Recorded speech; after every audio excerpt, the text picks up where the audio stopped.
Hello, everyone, and welcome to the, where are we, November 2023 NJBIA Business Growth Roundtable.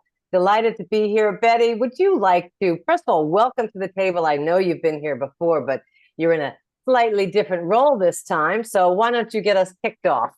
I am. Thanks so much, Donna. Hello and good afternoon, everyone. Thanks so much for joining us at New Jersey Business and Industry Association's Business Growth Roundtable.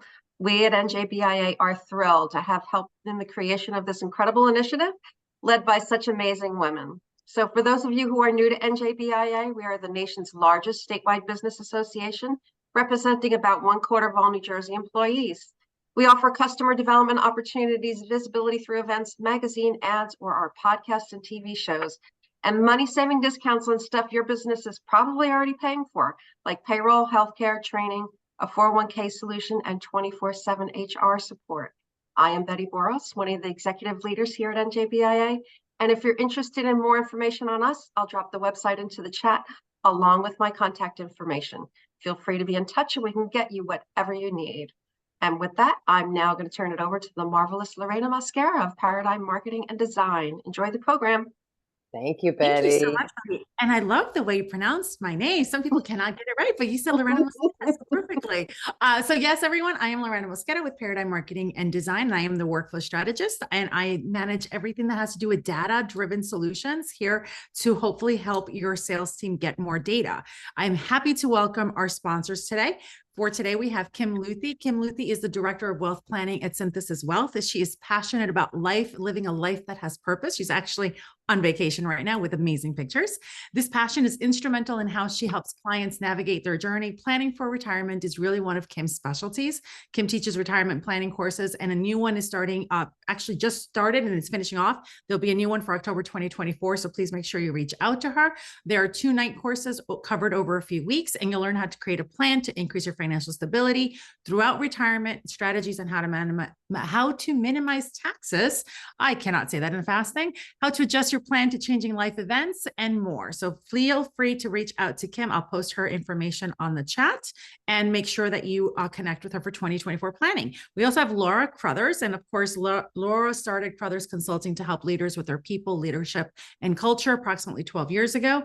Now the Crothers team has a team of 25, and they provide individual, career, and organizational development throughout training programs or expertly facilitated discussions. The coaches provide both leadership and life coaching, and their HR experts assess, design, and implement HR programs, linking business plans and culture to realistic people's practices. HR projects range from sticky employee situations all the way through designing complex compensation programs. They are the go-to experts from middle market organizations throughout the US in all industries. And last, but certainly not least, Cal Thomas. Cal Thomas is the president of Sandler's Training in Morristown, New Jersey, a sales management and customer service training and coaching organization. And I know that I've worked with him with many, many different clients, and he is the go-to person that I always talk about when it comes to training and coaching organizations for sales teams in particular. Interestingly or not, or so coincidentally, many of us here at C3 Paradigm have spent many of our time in the classroom with Cal, making sure that we don't forget what we've been taught in the years past. So Sandler sales communication management programs, they are go-tos. And even if you've done them once before, you should go back and get a refresher. As a result, we close more business faster and more easily. And I believe Cal is also working on a couple of projects with NJBIA. So that is also very exciting. And I think one of them is a year of Sandler training for the Women in Sales Scholarship. So a link for that will also be in the chat. And with that, I'm going to pass it back to the wonderful and amazing Donna Miller. Oh my goodness, Lorena. I'm not even gonna butcher your last name because I can't do it as good as you or Betty, but thank you for being here. And Lorena will join us later for Q&A because she is your original data-driven decision maker. So thank you everyone for joining us. Yes, I am Donna Miller. I am president of C3 Workplace, and I am founder of Donna Miller Business Growth Consulting. And for nearly 30 years, we've been helping companies to accelerate their growth by providing support and advisory services around operations, business development, and finance. We allow growing teams and business owners to work smarter by focusing on that which truly drives your business forward. Our clients know that by coming to us, we'll help them to build systems that are efficient, connected, and executable. And they're laying the foundation to build a company that will run and grow without them involved in every little detail. Sounds like something you'd like to accomplish? Let's jump on a discovery call. So today we are talking about data-driven decisions. When we originally started planning for this webinar, I always like to say you have to know your numbers. And I have to say that knowing your numbers has become, I would say, harder and easier all at the same time, but certainly equally important. And as we approach the year end, and next month, by the way, we'll have our annual economic outlook roundtable. I'll drop the link to that in a minute. So here's what we're going to do. We pre-recorded this session because Andrea Diaz from SKC and Company, who is one of our presenters, is currently laying on a beach in Aruba. So kudos to her. Maybe she's there with Kim. I don't know. The rest of us are here. But I am going to, here's how we're going to go today. I am going to play the recording. I'm going to be monitoring the chat window. Ryan Warnett, who is one of your presenters, is also here. So we're available to engage with you during the chat. Little housekeeping. We are recording everything. You can use the chat window to network, to drop in comments, but we will allow time at the end after the recorded segment for Q&A. I know this is kind of a complex topic, but please feel free to jump in with questions. But what I do need you to do is please don't put those questions in the chat window because it gets a little unwieldy when we have these large crowds, but rather put your questions in the Q&A section on the Zoom platform. You're all pros at this point. You all know how to do that, so work with me. Okay, so with that, I am going to share my screen. We're going to present data-driven decisions and these amazing, in a geeky kind of way, Power BI boards. And then we will come back afterwards, probably about 11:50, and we'll do a little, 12:50, and we'll do a little Q&A before we wrap up for this month. So let me share my screen with you.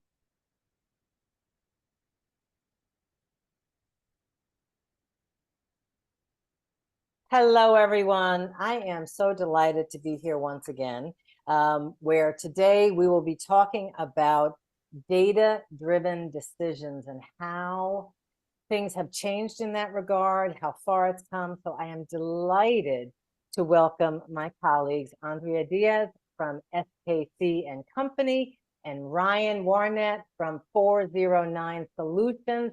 Andrea, introduce yourself, and then Ryan, you take the stage.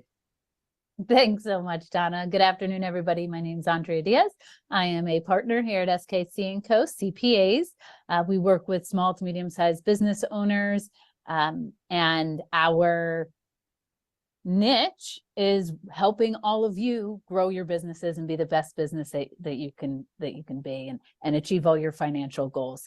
And we work extremely closely, of course, with Ryan and the 409 Solutions team in making that happen with data. So go ahead, Ryan. Thank you, Andrea. Thank you, Donna. Good afternoon, everyone. Ryan Warnett, former CPA for SKC & Co. I run 409 Solutions, which is a new brand that branched off from SKC's data analytics department. We work very closely with a lot of the same clientele, and we help with the data side of your business. So we'll help you with finding the right data, how to best utilize that data, and how to manage your different softwares and data strategies moving forward to help you make those decisions and help you grow your business. Awesome. Thank you both. And I have to pause for a moment because Andrea's firm, they call themselves the Entrepreneurs Accounting Firm. And so in 2024, I'll be celebrating 30 years in business. And I have to honestly say, I have never seen a firm who so lives up to what they say they do. And I have watched the evolution of SKC and Ryan and now 409 Solutions. And as a firm, you know, C3 Workplace, our goal is to help you build the foundations administratively, operationally, and financially so that you can scale your companies. And to watch the evolution of data over the years has been amazing. And so I'm really super excited to bring this topic to all of you, because one of the things we want to get across during this short amount of time we have together is that all of this is within your reach.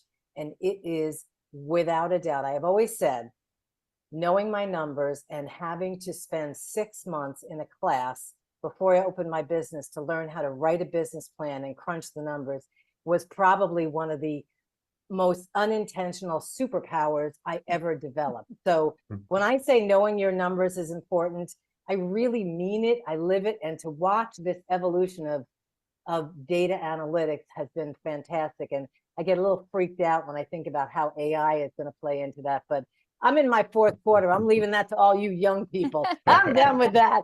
So anyway, so let's start where I always like to start with foundations. Andrea, talk to us a little bit about, I said before, this is simple but not easy, or easy but not simple. I'm not sure which way. So talk to us a little bit about what our audience should be doing to prepare themselves to be able to harness this power.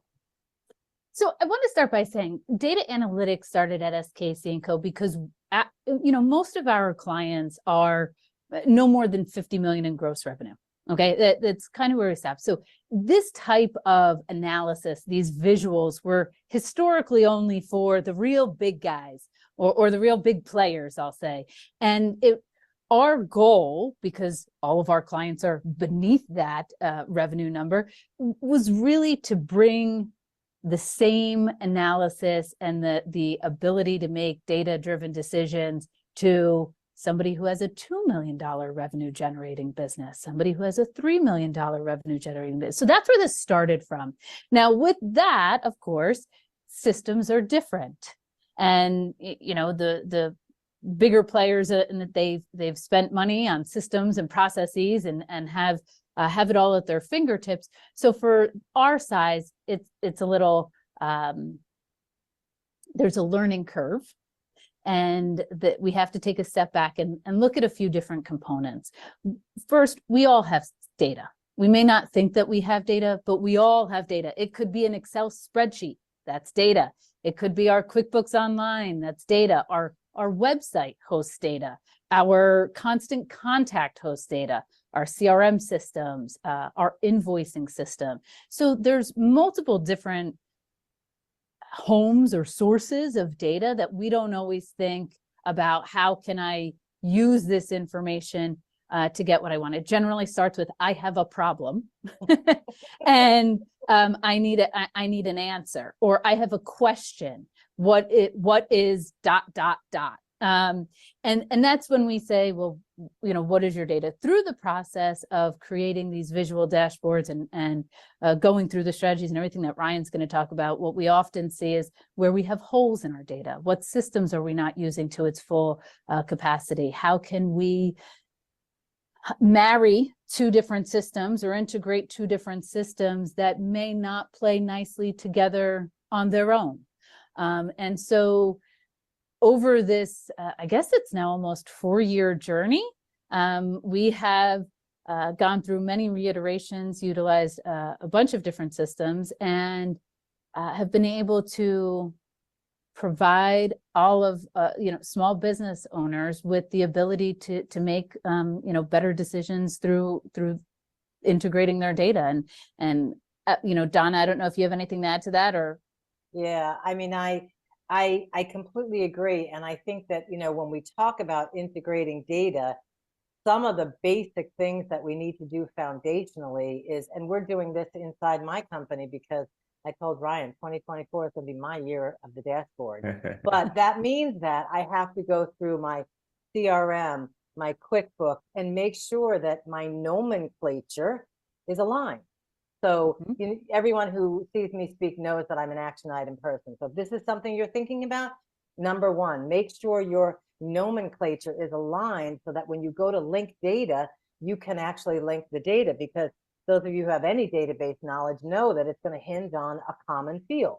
In your CRM, that's probably an email address. Your CRM won't let you put 2 email addresses in. So I think foundationally, we have to look at what are all the systems that we need to integrate, and you can integrate so many, both financially, staffing and marketing, and Ryan's going to demo that in a minute.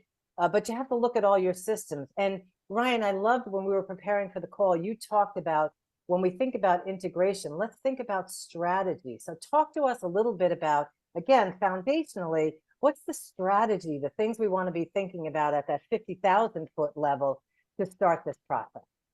Yeah, absolutely. And I think this step gets overlooked some of the times where, you know, you have your data, you have it in different systems and you want to integrate it, but you really need to start with your strategy sessions to lay out what your goals are, lay out what would be considered a success. Where do I have blind spots in my business? Where are my pain points? What questions do I regularly ask myself where I don't feel like I have the full answers to?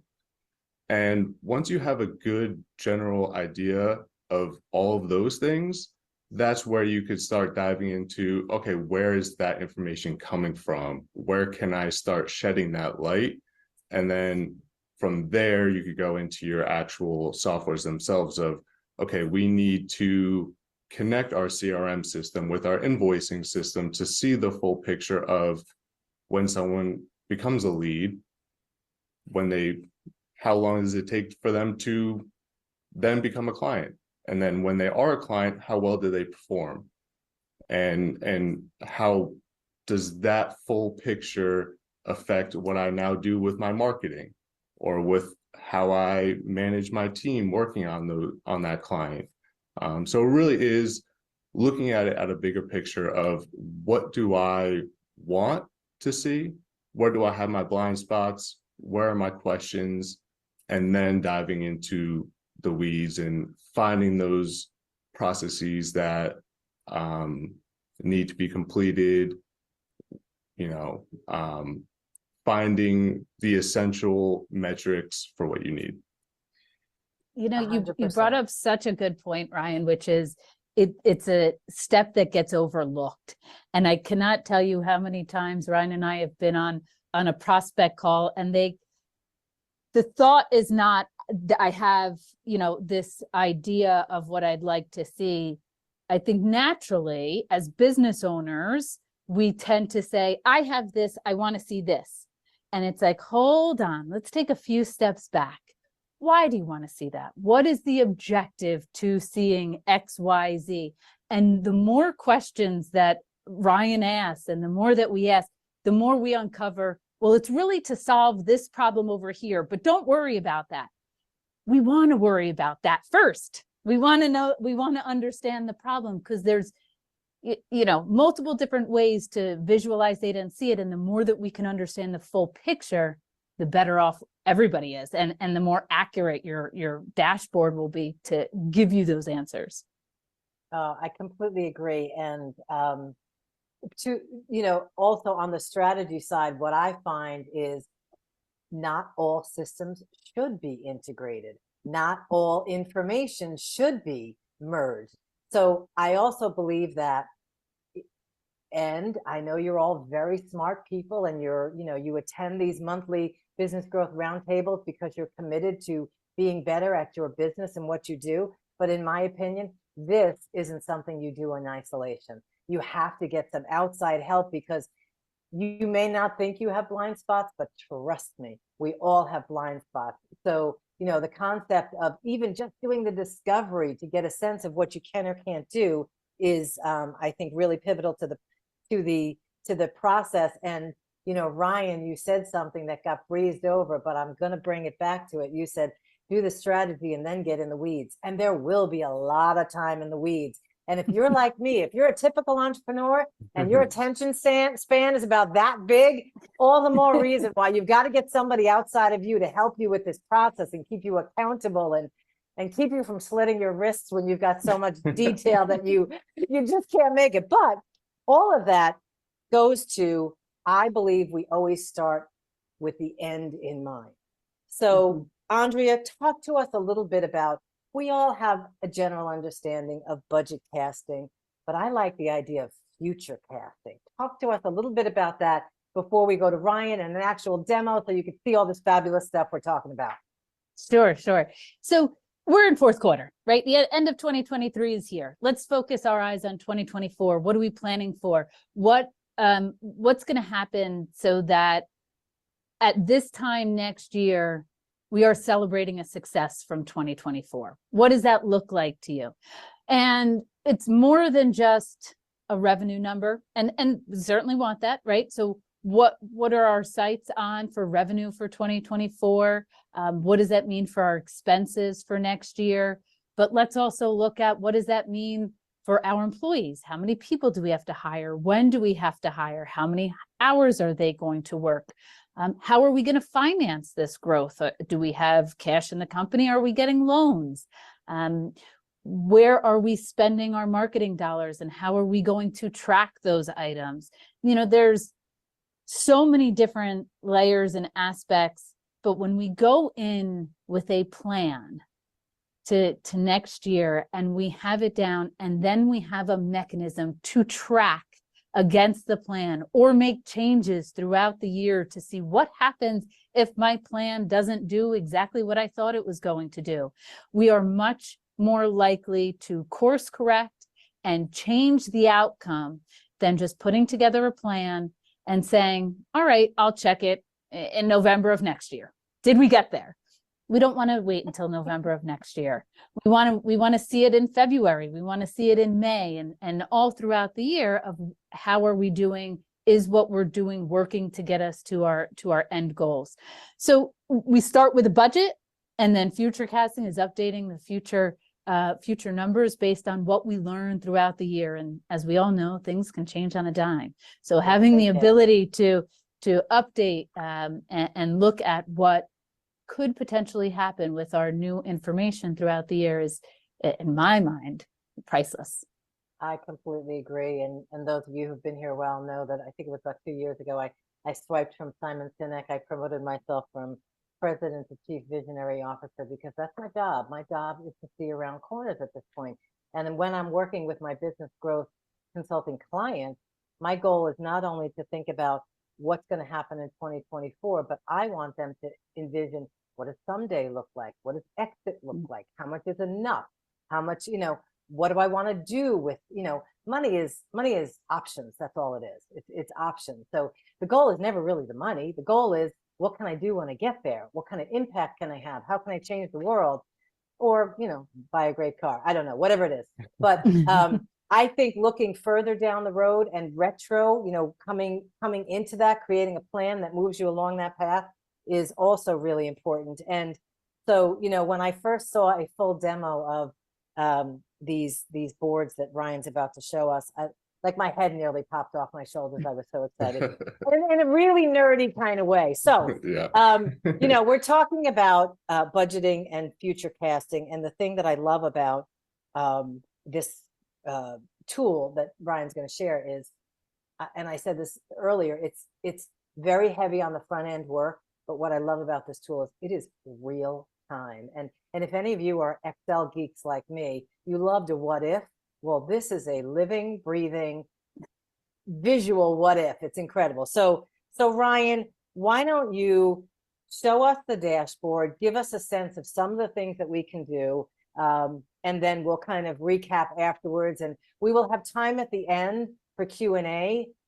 So if you have questions, you can drop them in the Q&A. As I said earlier in housekeeping, chat gets a little hard to manage. Drop your questions in Q&A. So Ryan, with no further whatever, take it away. Absolutely.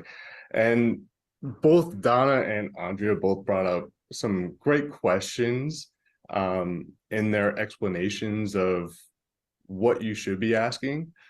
And really our part of that journey is to provide tools that give you answers to those questions and help you be able to have the clarity and confidence of, are we on track of our original forecast and our original budget?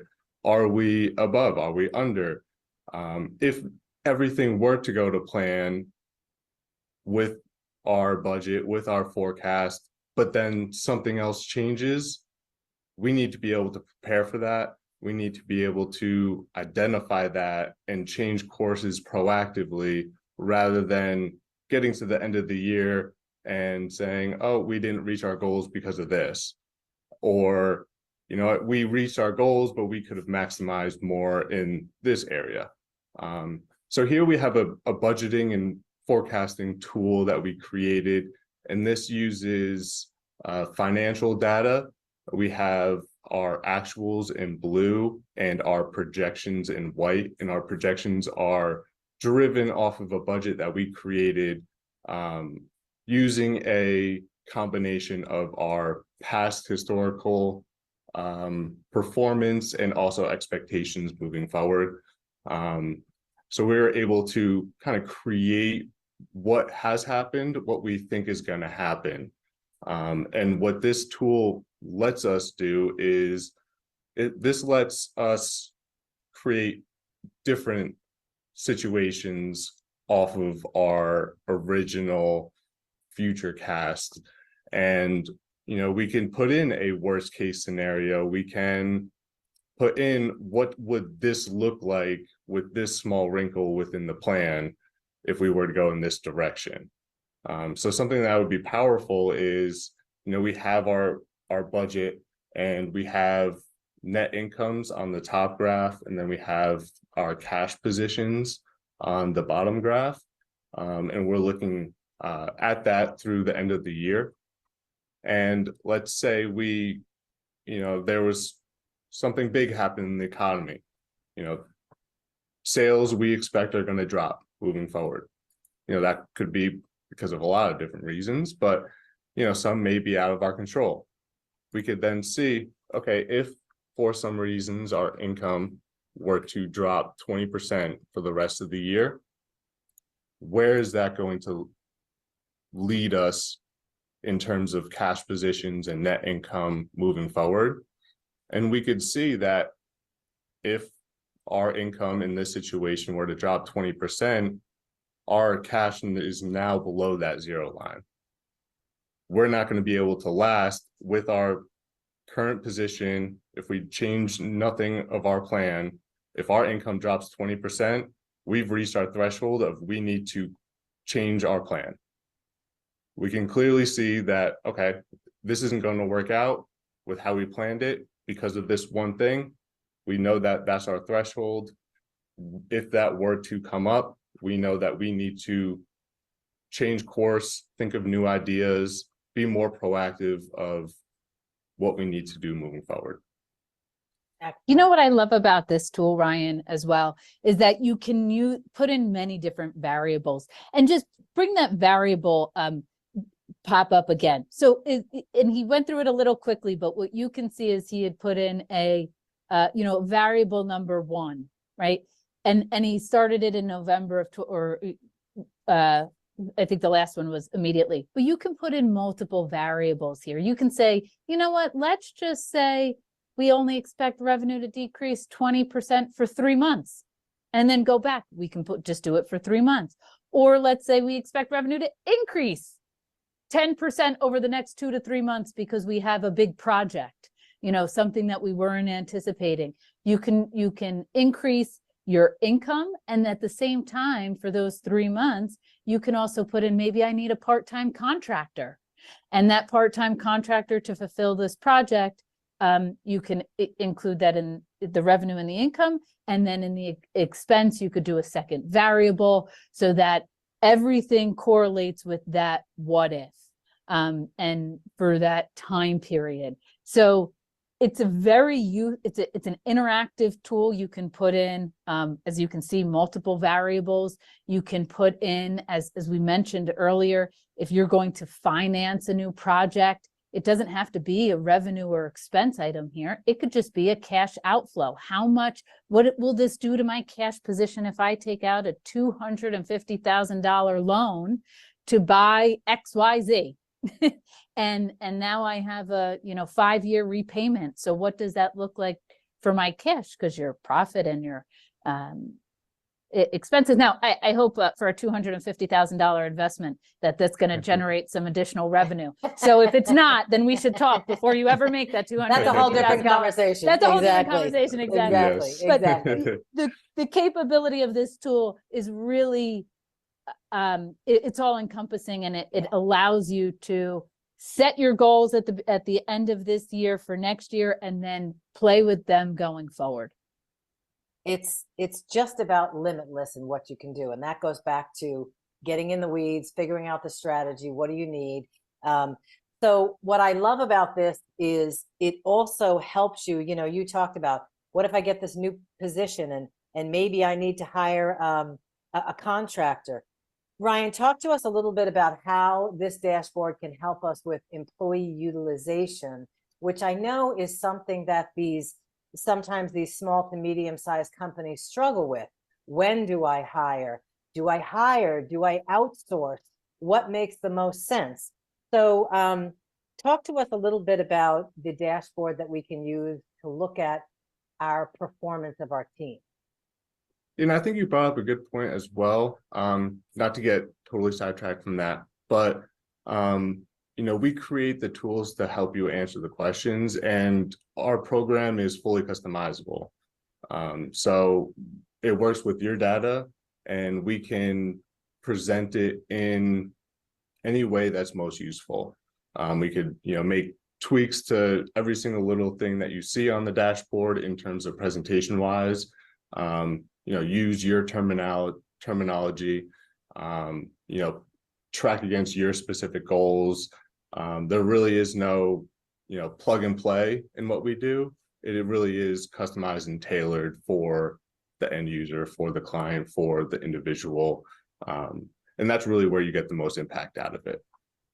So to answer your question and to get back on track, I'm going to bring up our employee utilization dashboard that we've created in this sample. And this here, let me move my Zoom menu, sorry about that. In this example here, we have a pretty detailed time analysis. So we're looking at our hours from our timekeeping software and comparing that with our invoicing software to get a profitability number or a write up, write down number, which Andre, if you, I know we use this a lot with SKC, Sure. and it is a pretty common metric for the service industry. Would you be able to kind of shed some light of write up, write down and why it's important? Sure. And it's different for all aspects. So in service industries, everybody knows that your people are your biggest asset, and they're billing. Sometimes they're billing hours, and sometimes you're billing a flat fee. So in our industry, we have certain clients that pay the same price every month, depending on whatever service we provide. And as you know, for accountants, tax season is much heavier in the hours for us than, let's say, November, right? So in certain months, we may have a write down, meaning we spent a significant amount more hours than we're billing for that month. And in other months, we might have write ups, meaning the monthly fee that you're getting charged is the work wasn't done in that month. It may have been in other months. And the way we're looking at it here is really by employee. And so each employee has a certain amount of, as you can see, billable hours, non-billable hours, and they generate based on their billing rate. So let's say somebody's billing rate is, $200 an hour. So their WIP, their work in progress, would be $200 an hour times their billable hours. But somebody else in that project may have done it faster or better or whatever. So in this instance, we're looking at write up, write downs per individual. Again, this information can be sliced and diced in multiple ways, but it's really just the increase or decrease for most times flat fees versus the hours spent on a project. Love it. And, you know, the thing I really like about this as someone who does have to track utilization, it also helps me, and there are many, many, many variations on this, but you can track this by project, by client. There's so many different ways you can look at profitability. But the other piece of it is you can use this to go from, if you want to, if this is appropriate, you can use this to go from hourly billing to value-based billing. Yes. And then now you have another comparison of how you're going to monitor your employees. And I know, you know, Ryan talked about this in the strategy and the setup. This helps your employees know what success looks like. It's a big part of what a KPI is in any professional service firm. And I think that's always really important. And you So can, oh, sorry, go ahead, Donna. No, go right ahead. You can look at, when I look at this, and this is a sample, so I don't even know where this data is pulled from, honestly. But when I look at this, I can tell you what I see from this. If I was advising this business owner, I would say, well, employee number 6 seems to have significant write-ups, which in my mind goes automatically to this. They're doing value work that they likely aren't, you're getting a higher price point than the hours that they're putting into it. So they're really good at something. What are they good at? What projects are they working on? What are they really nailing it on? You know, you can use this tool in more than just dollars and cents. And you can look back at the clients and see, and the tasks that they're doing and say, you know, what are they really doing a great job on? Because somewhere you came up with a value price for a certain, and sometimes it's based on a certain amount of hours times a certain billable rate. And it looks like they're actually doing it under budget. So that may mean that they're doing great. Conversely, employee number 3, what are they having some issues with? Where can we provide more training? Are they not, you know, there's a significant amount, look at their billable hours compared to their non-billable hours. They have a lot more non-billable hours there. You know, what can we look at and how can we help them and what do they need from us to grow? So looking at this metric and clearly, you know, Ryan clicked on employee number 3, the goal for every employee is to be 50% billable, and they are only 35.85% billable. So why? You know, what are we looking at here? And when we're planning for future cast and who are we going to hire and when are we going to hire, you know, we can see, looking at our data first, where do we have capacity? Who has capacity? Potentially employee number 3 just doesn't have enough work. You know, maybe we need to look at what they're doing. And so there's so many different ways and answers to questions by looking at this data. And it's one reason why, yes, you can have these boards, but sometimes unless you have someone else that you're having the conversation with, whether it's Donna Miller and her company saying, look at these particular items, or us, 409, whomever, you know, it just having that conversation about what people see from the data, everybody sees something different. Right. Agreed. And you brought up a great point, Andrea, and we've mentioned, you know, we're looking to answer questions, but also having these dashboards and having all of this information in front of you, it will provide more questions for you. It'll provide avenues where you can ask more questions and gain more insights just from the actual numbers themselves.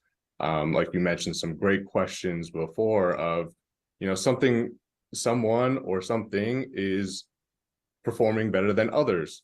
Let's dive into why that is happening. Let's find the true why of the story so that we could implement that across other areas or help other departments or other people out if they do need it. You know, it could provide more answers, but it could also provide different questions for you where you could dive and gain a better understanding fully. I will say, as a user of these dashboards, it is addicting.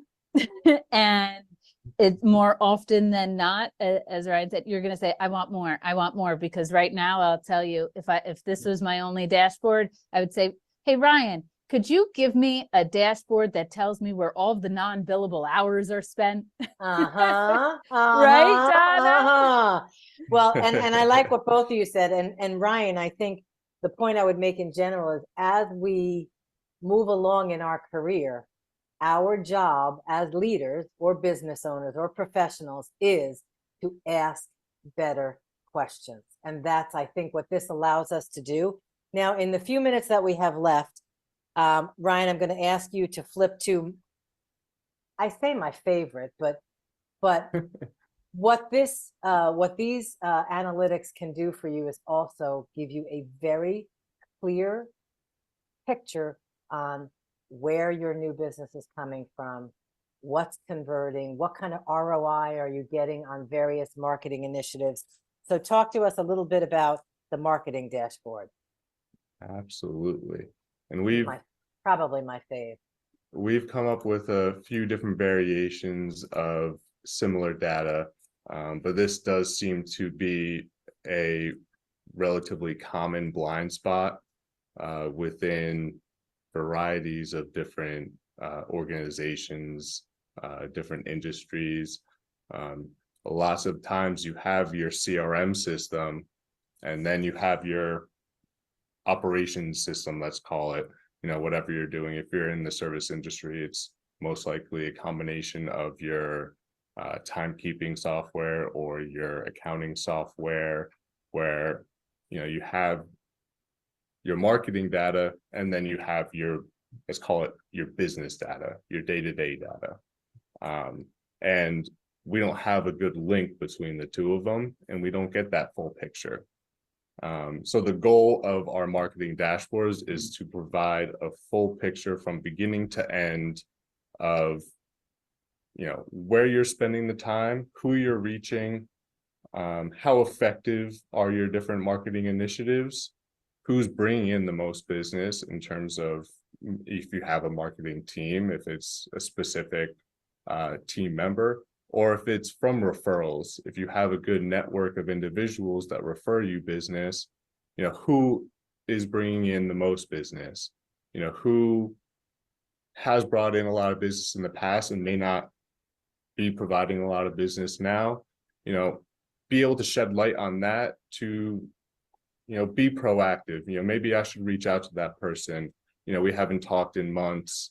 We could catch up, see how everyone is doing, and really shed light onto areas where is very common, where they don't have the light into these metrics. You know what I love about this one is the conversion rate. So when you look at the conversion rate for a former client in this scenario, it's almost 94%, right? But then if we look at the conversion rate from our contact us form, it seems to be very low. So it asks the question, why? Is it, and then you can, 100%. If you look on the top right for disqualified leads by reason, we can see why it wasn't a good lead. So maybe some of these weren't a good lead, and why, for what reason is that, were they not a qualified lead? And maybe we need to change something in the contact us form, or maybe we need to change the way people are getting to the contact us form. It could be multiple different reasons, but utilizing every aspect of the data on here to ask different questions or come up with solutions to increase the conversion rate from the contact us form, right? Who's responding to that? So I love the ability to see the conversion rate, how many leads are coming in from each of those, and why certain things are disqualified. Agreed. And it looks, yeah. And we have just a few minutes before we go to Q&A, so please go ahead and put your questions in the Q&A segment. But the other thing I really like about this is you can measure. I mean, I love that it ties to the marketing data, but it also allows you as an organization to look at the cost of client acquisition. And I often feel that people are unaware of how much it really costs them to acquire a client. And so if you understand what it's costing you to acquire a client from various different sources, it allows you to expend the right amount of resources on the best possible return.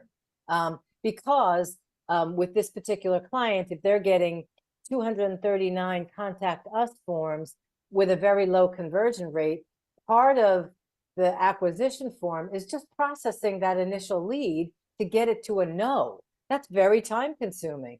So I think all of these things play into the overall goal. When I think about business growth, I think about setting myself up for the company I want to be. And these analytics are going to help me to figure that out.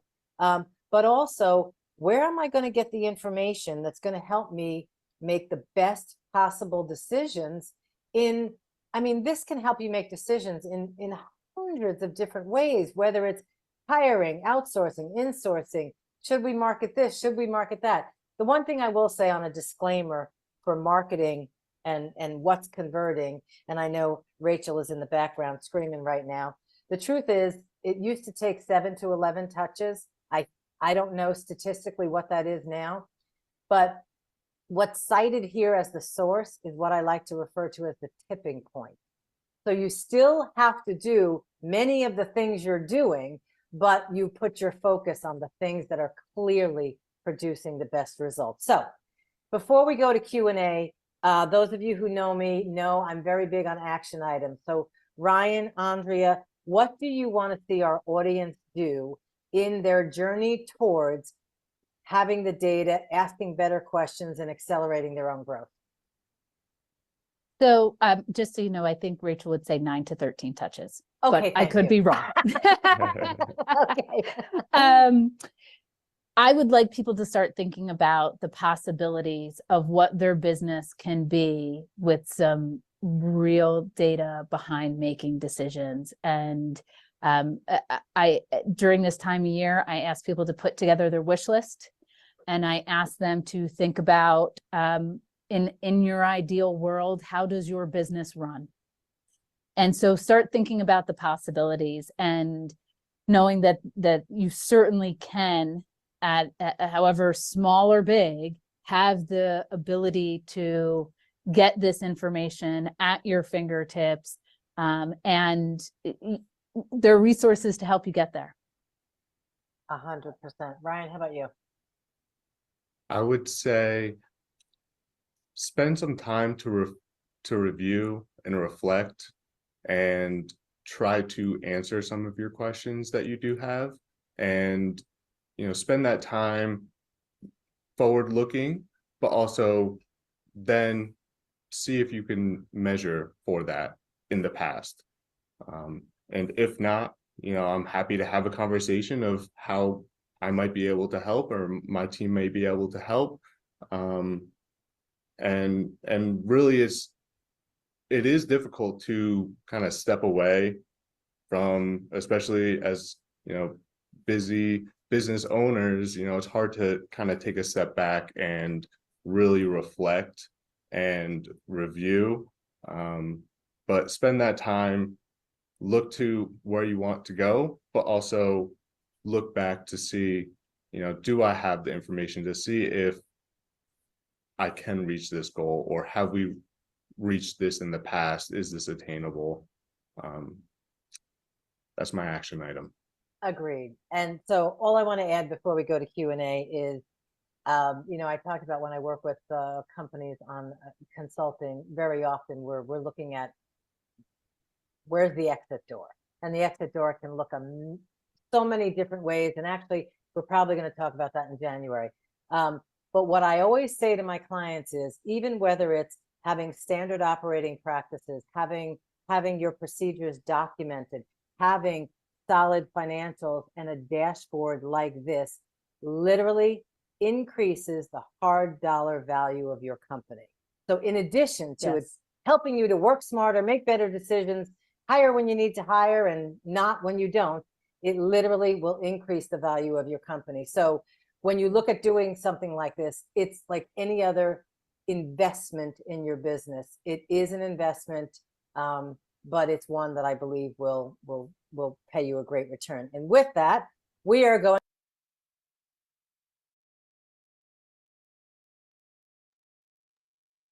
Hello, everyone. Let me welcome Lorena back to the stage and Ryan. And let me introduce Michelle Hagan, who is a partner here at C3. And she also heads up our financial services bookkeeping department. And Michelle is going to facilitate our Q&A. We've got some questions in the Q&A segment. So, Michelle, before I hand it to you, I just want to ask Lorena, because I know this is your area as well. You know, and I always like to give, you know, we co-host the show. Is there anything you want to ask before Michelle gets into Q&A? I will just say that Rachel would be so proud that everyone quoted the right number of touch points. Okay, first of all with that. But they are taking a lot longer. And of course, I was geeking out because I love all the charts and I love all the points that you guys made. But I think my two favorite ones, and I'm sure you're going to have some questions on these, is the true love-hate relationship with time tracking. Like it is my nemesis, but it is the most important thing that I think any business owner can do for all their team. And then the second one is that loss reason.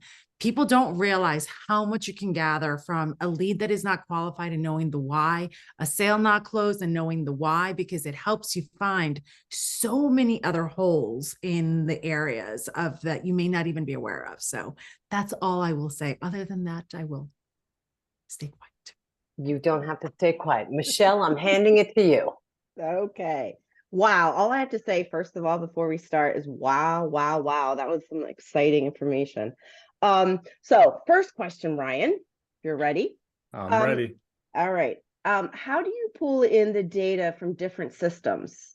Is it plug and play with specific systems, or do you build connections manually for each client? Yeah, so we create custom solutions for our clients.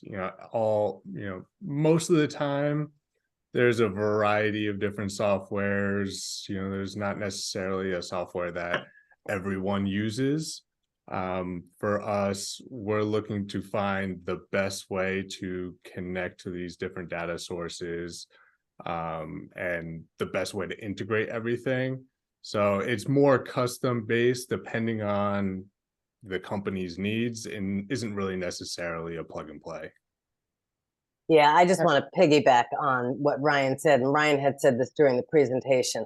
There is nothing cookie cutter about these dashboards other than the platform you're ultimately landing on, right? I mean, everything has to be looked at individually, record by record, field by field, import by import. What is that all going to look like? So I have to imagine that each time you do this, it's a little bit different.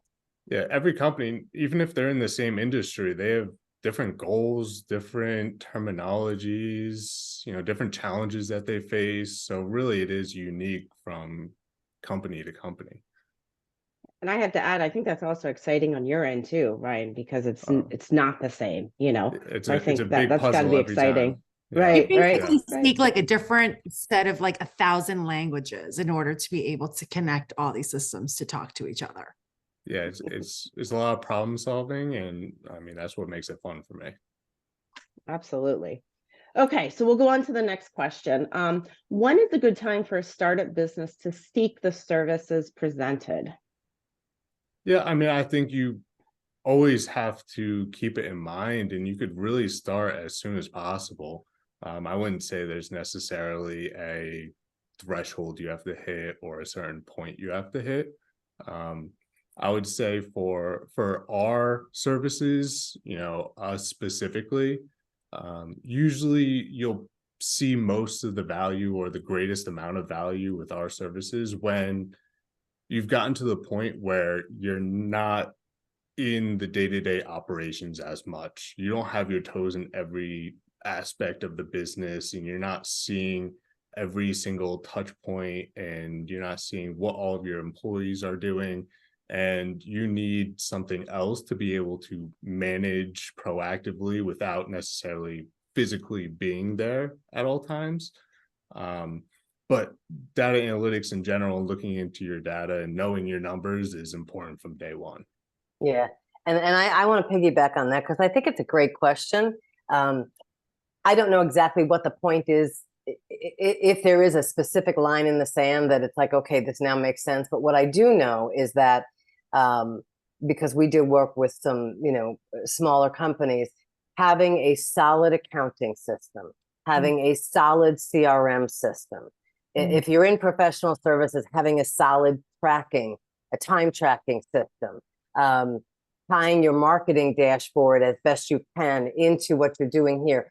I think the work that should happen from day one is setting your systems up individually so that when you get to the point where these dashboards, investing in these dashboards makes sense, you understand where you're going. It's the equivalent of dressing for the job you want, right? Set yourself up now so that when you get there, you're not having to go back and redo everything you did. You're really moving along the track.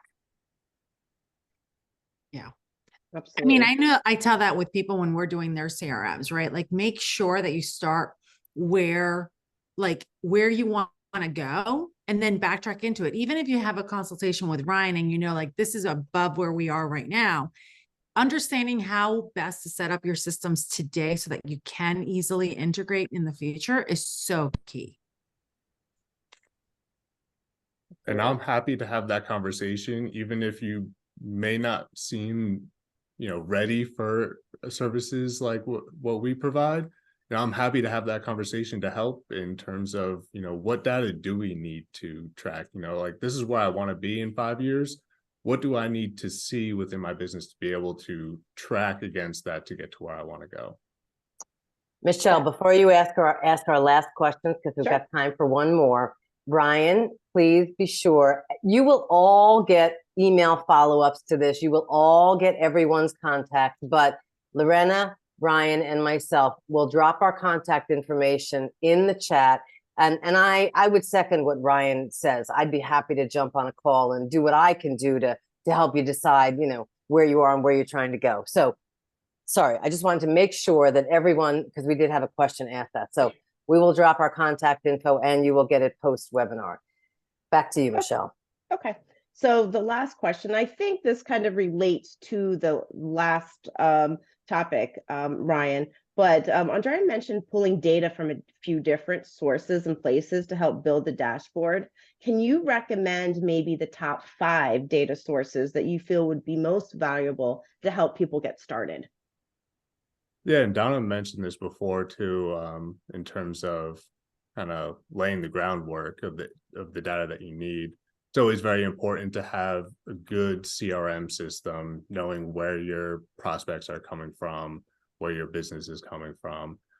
Very important to have a good operation software. So being able to track your day-to-day processes and where your resources are going on a day-to-day. If you have inventory, a good inventory management system, a good accounting system is very, very important.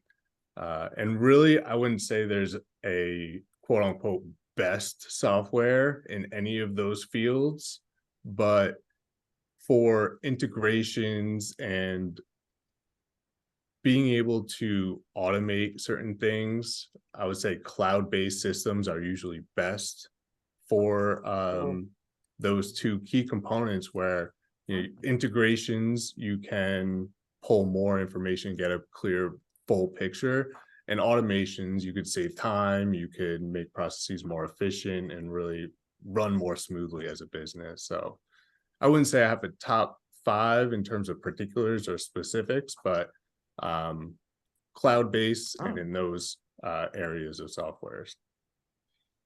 Awesome. My goodness, perfect. We've got 1 minute. So, Lorena, any final comments? I would say absolutely online, online. Anything that is downloadable that you have to work on a computer to work off again, I think is going to really hurt you in the long run. It has to be online based so that he can do his magic I agree. ways. I think that's how we're all going in any case. All right. So Ryan, thank you. Really enjoyed the Thank you. presentation. You will get a copy of the recording, and Ryan is available to talk with you more if this is something you think you want to explore. I want to thank you for joining us today. I want to remind you that in December, which will be December 12th, we will have our annual economic outlook. You will get an invitation to register for that as well. And I'm going to wish all of you a very happy Thanksgiving, and we will see you in December. Thank you guys. Bye. Have a great day, Thank you, everyone. everyone. Take care. You. Bye-bye.